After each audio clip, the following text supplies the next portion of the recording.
तो अभी हम शुरू कर रहे हैं आरआरबी क्लर्क मॉक 1 का रीजनिंग क्वेश्चन नंबर 1। तो इसमें सबसे पहले पढ़ते हैं इसके डायरेक्शंस। पज़ल है, सर्कुलर बेस पज़ल है।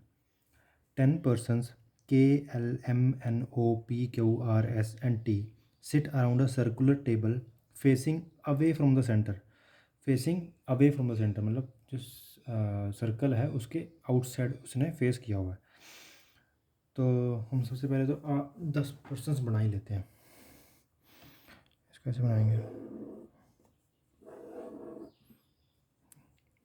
1 2 3 4 5 6 7 8 9 10।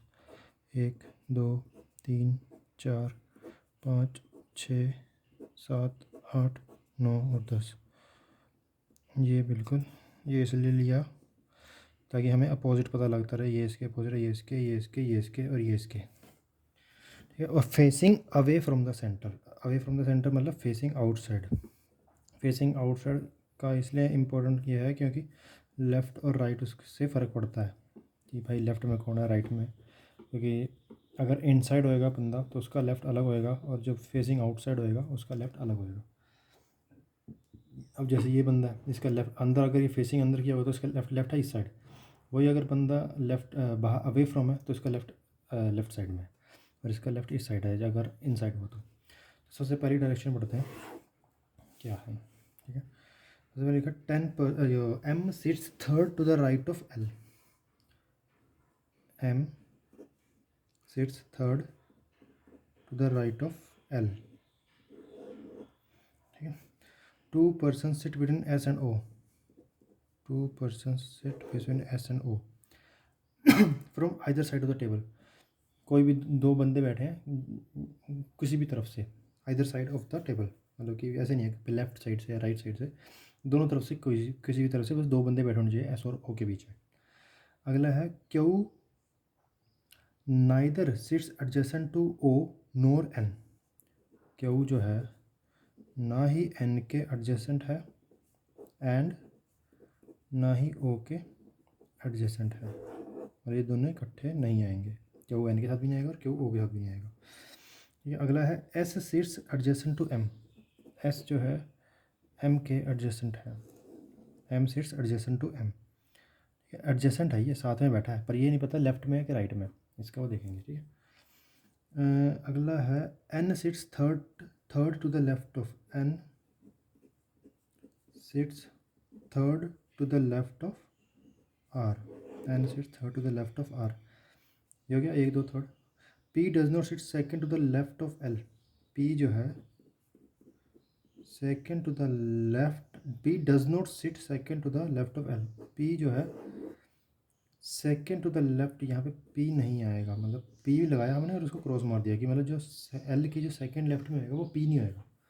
तो इसको ऐसे काट देना है, मतलब पी समझ में भी आना चाहिए, पी दिख रहा है हमें, और उसको काटना भी है कि भाई पी नहीं आना चाहिए। अगर पी आया तो वो या तो वो हमें लगाना नहीं है पी, उसकी जगह कोई और होगी, या फिर अगर कोई पॉसिबिलिटी बन रही है तो उसको क्रॉस मार देंगे क्योंकि वो पॉसिबिलिटी फिर कैंसिल हो जाएगी। वो समझ में आ जाएगा आपके क्वेश्चन में। अगला है O does not sit adjacent to L. O जो है एल के एडजेसेंट नहीं है, एल के एडजेसेंट नहीं है। N sits fourth to the right of T.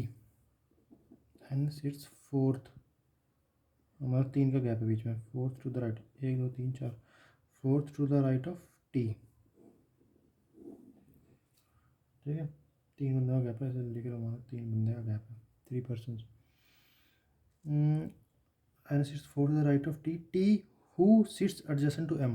Who मतलब टी के साथ बोला ना, तो टी जो है एम के एडजेसेंट है, एम के एडजेसेंट है। अब इस क्वेश्चन में देखते हैं ये हमारी पॉसिबिलिटी बन गई। इस पॉसिबिलिटी को लेके अब क्वेश्चन सारा टोटल हमने यहाँ निकाल दिया। अब हमने क्वेश्चन को नहीं देखना, हमने क्वेश्चन को देखना नहीं, हमने सिर्फ ये पॉसिबिलिटीज़ देखनी है और यहाँ पे लगाना है।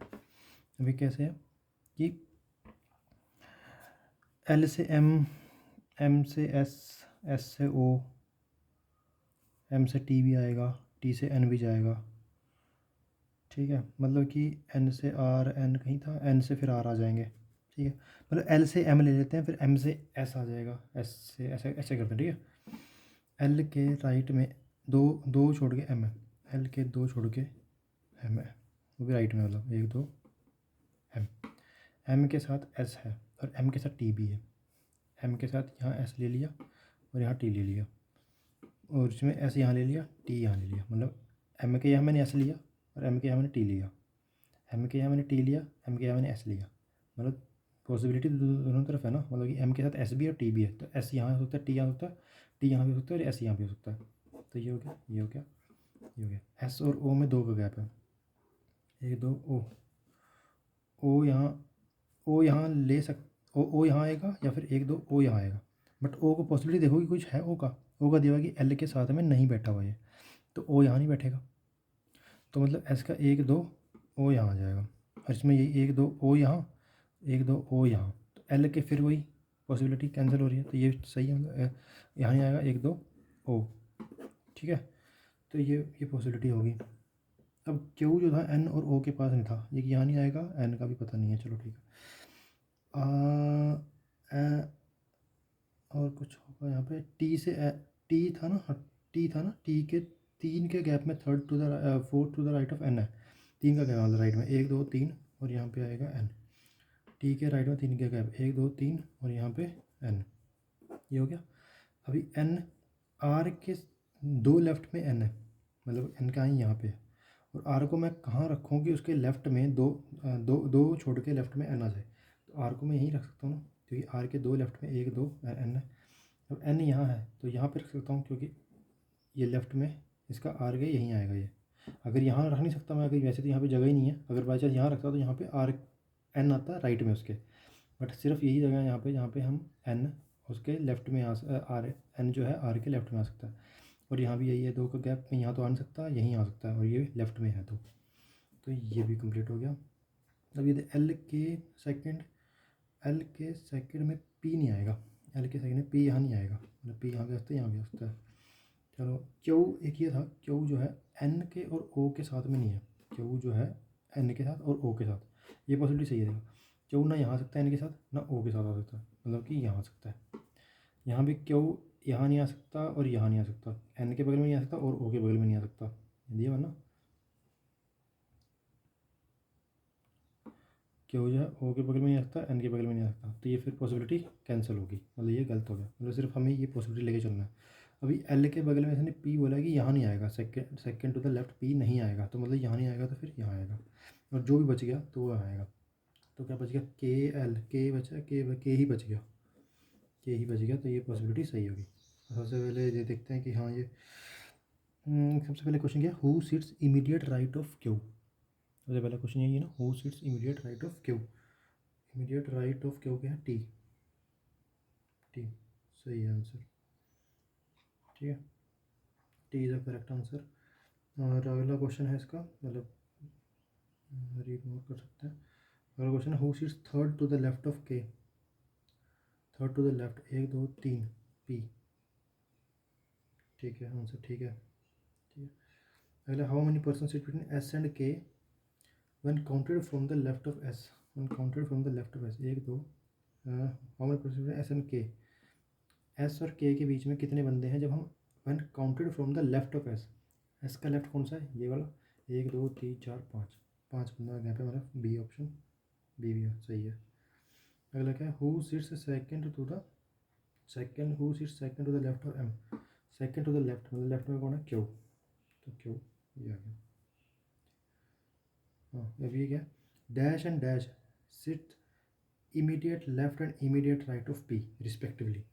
अब ये बोला गया है कि भाई पी के जो है इमीडिएट लेफ्ट हमें रिस्पेक्टिवली दिया गया ना, तो हमें उसको ऐसे पढ़ना है कि सबसे पहले पे क्या, क्योंकि रिस्पेक्टिवली दिया, इमीडिएट लेफ्ट के अकॉर्डिंग सबसे पहला आएगा और इमीडिएट राइट के अकॉर्डिंग सेकंड ऑप्शन पे आएगा, रिस्पेक्टिवली बोला गया ना, तो वो रिस्पेक्टिवली मतलब कि जिसका जो सीक्वेंस है उसके अकॉर्डिंग। और dash and dash sit immediate left, मतलब कि पी के इमीडिएट लेफ्ट कौन है, एस, एस, और इमीडिएट राइट कौन है, पी के एन, मतलब कि S N, first option is correct, ठीक है। तो